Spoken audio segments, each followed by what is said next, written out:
जय हिंद। देखिए, Bihar police update आया है, बहुत बड़ी अपडेट है। दैनिक भास्कर का ही है, पटना संस्करण है, 8/11/2023 का।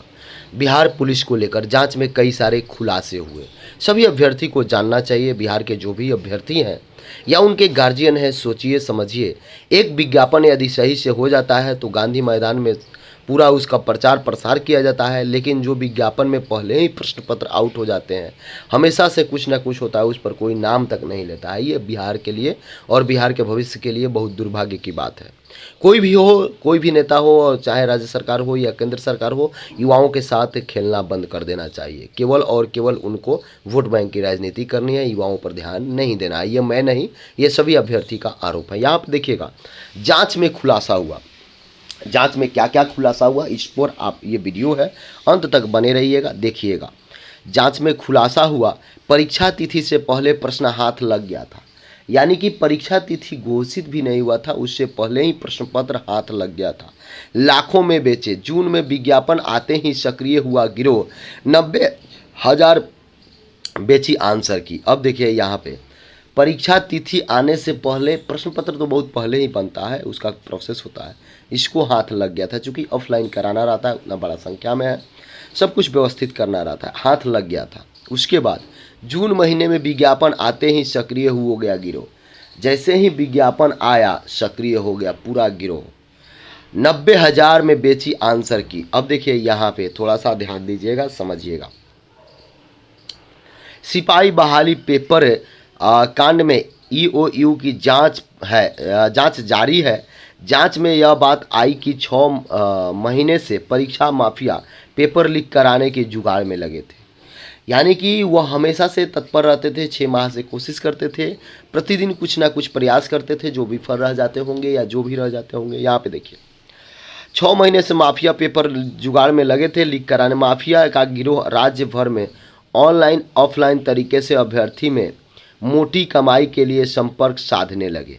इधर कुछ लोग माफिया में क्वेश्चन आउट कराने के फिराक में थे, कुछ लोग माफिया का, उसी माफिया का गिरोह जो घर घर घूम घूम के, आपका बच्चा सिपाही का एग्ज़ाम देने वाला है, हम आपको करा देंगे। आपका बच्चा एग्ज़ाम देने वाला है, जहाँ दौड़ता है बच्चा वहाँ जाके अगल बगल में घूमना, उसका हो रहा है, इसे हो रहा है, ये सब बोलते हैं माफिया लोग, ये जैसा इसमें बताया गया। और वहाँ से मोटी रकम इन लोगों को तो प्रचार प्रसार करना था, ऑफलाइन ऑनलाइन जिस माध्यम में हो।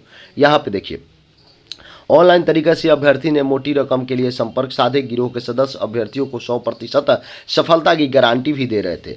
सिपाही बहाली की अधिसूचना जून 2023 में जारी हुई थी। जून महीने से ही परीक्षा माफिया का गिरोह पेपर लीक कराने में के फिराक में साजिश रचने लगे थे।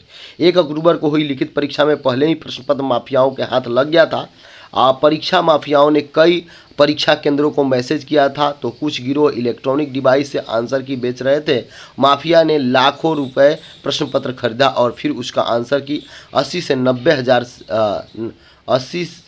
हज़ार से सैकड़ों लोगों को बेच दिया। 1 अक्टूबर को प्रथम पाली की परीक्षा सुबह 10 बजे से 12 बजे तक थी और दूसरी पाली की परीक्षा 3 बजे से 5 बजे तक थी। जांच से यह पता आई कि प्रथम पाली का आंसर की सुबह 7:59 यानी 8 बजे के करीब में, और दूसरी पाली का आंसर की 12:05 यानी कि 12 बजे बजकर 5 मिनट पर सोशल मीडिया पर वायरल हो गया था। अब देखिए, ये सवाल था, ये आप सोचिए कि जब नोटिफिकेशन आता है उसी समय से माफिया कमाने के चक्कर में पड़ जाते हैं, उनका गिरोह एक्टिव हो जाता है।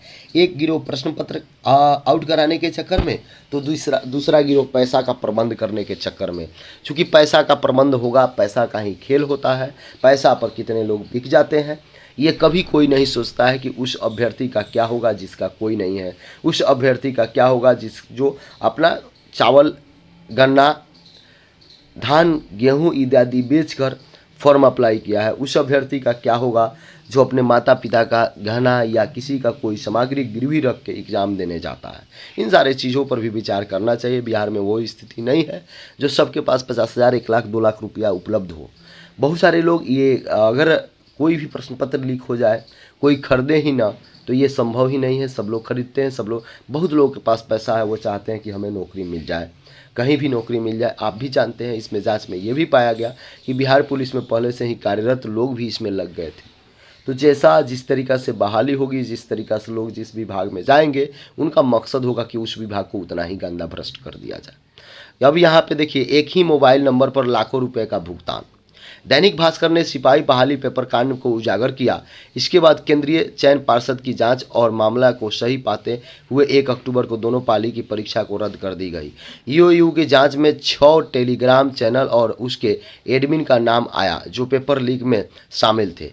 ईओयू ने Telegram channel Bihar police question quiz, Bihar police quiz viral और Bihar police question out, Bihar police special 21,391, prime education और बिहार पुलिस स्पेशल पर और उनके एडमिन पर केस किया है। इस सभी चैनल के माध्यम से आंसर की बेचा जा रहा था और उसका एवज में एक मोबाइल नंबर यूपीआई के माध्यम से लाखों रुपए लिया गया है। उक्त मोबाइल नंबर और संबंधित चैनल के एडमिन को जांच ईओयू कर रही है। देखिए, बहुत सारे एडमिन एक्टिव हो गए थे। थोड़ा भी डर और शर्म नहीं है कि ऑनलाइन का ज़माना है, किसी को आप देखते नहीं हैं और उसको आप क्वेश्चन भेजते हैं। उसमें कौन अधिकारी है, कौन बोर्ड के अध्यक्ष है, चेयरमैन है या कौन सरकार के आदमी है, आप कैसे पहचानिएगा? ऑनलाइन ज़माना में आप इतना फर्जी कर रहे हैं। कोई एसपी हो, डीएम हो, एसडीएम हो, कोई आपसे मिलकर उसमें साजिश रच दें, आपको पकड़ लें। ये सब चैनल कैसे पकड़ाया है? कोई ना कोई व्यक्ति, कोई ना कोई पदाधिकारी इस पर जांच किए अच्छा तरीक़ा से, तो ये लोग पकड़े गए। लेकिन हमेशा से जो भी चोर उचक्के हैं उनको इस बात को सोचना चाहिए कि ये जो काम कर रहे हैं कितना अभ्यर्थी के हित में है। जो अभ्यर्थी के पास पैसा नहीं है उनका भविष्य नुकसान होता है। वैसे अभ्यर्थी जॉब में चले जाते हैं जिनको उस पद पर जाने लायक नहीं है, लेकिन वो पैसा देकर, पैसा से क्वेश्चन खरीद कर चले जाते हैं। बड़ा सवाल है। एक महीने के बाद भी जांच एजेंसी को पता नहीं प्रश्न कहां से हुआ वायर लीक। 1 माह समाप्त हो गया, अभी तक बहुत सारे लोग पकड़े गए, जांच चल रहा है। जांच एक लंबी प्रोसेस भी होती है, अच्छी बात है, लेकिन जिस तरीक़ा से ये सेंसिटिव मुद्दा है कि आखिर प्रश्न पत्र कहां से लीक हो गया। ये प्रश्न पत्र बेचते थे, ये ग्रुप चलता था, ये सब कुछ हुआ, पकड़ा गया, अच्छी बात है। ये बिहार पुलिस के ये अभ्यर्थी शामिल थे, अच्छी बात है। बिहार पुलिस में कार्यरत थे, ये शामिल थे, अच्छी बात है। लेकिन आखिर हुआ वायरल कहाँ से प्रश्न पत्र उनको मिला, कौन बेच दिया, किस जगह से लीक हुई, ये सब अभी तक नहीं मालूम है। जैसा कि ये पेपर लीक को लेकर राज्य भर में 74 एफआईआर हुआ और करीब 150 लोगों को गिरफ्तारी हुई। अब जांच ईओयू कर रही है। ईओयू के जांच के बाद एफआईआर भी दर्ज किया गया। ईओयू को ईमेल के माध्यम से 8 सूचना और टेलीग्राम के माध्यम से 38 सूचना मिली है। कुछ मेल में पेपर लीक करने वाले सरगना का नाम, पता और मोबाइल नंबर भी दिया गया है। करीब 1 दर्जन से अधिक मोबाइल नंबर और बैंक खाता की जानकारी पुलिस को मिली है। ईओयू की 23 सदस्यीय टीम जांच में लगी हुई है। पेपर लीक हुआ 1 माह से अधिक का समय बीत गया है, लेकिन अब तक पुलिस इस नतीजा तक नहीं पहुंची कि सिपाही बहाली का पेपर कहां से लीक हुआ। बड़ा सवाल यह है कि क्या प्रश्न पत्र प्रिंटिंग प्रेस से ही लीक हुआ या फिर किसी परीक्षा केंद्र से लीक हुआ या कहां से लीक हुआ, ये बात जानना जरूरी है। देख सकते हैं, जो भी सिपाही के अभ्यर्थी हैं, मैं उनको यही कहूँगा कि आप अच्छा तरीक़ा से मेहनत करें, पढ़ाई करें और ज़रूर अपने सीट को एक सीट कंफर्म करें। मेहनत से ही सब कुछ होगा। यदि आपको लगे कि एग्जाम टूर चैनल आपको जानकारी सही तरीक़ा से सही समय पर मिलता है तो चैनल को सब्सक्राइब कर लें, लोगों में शेयर करें।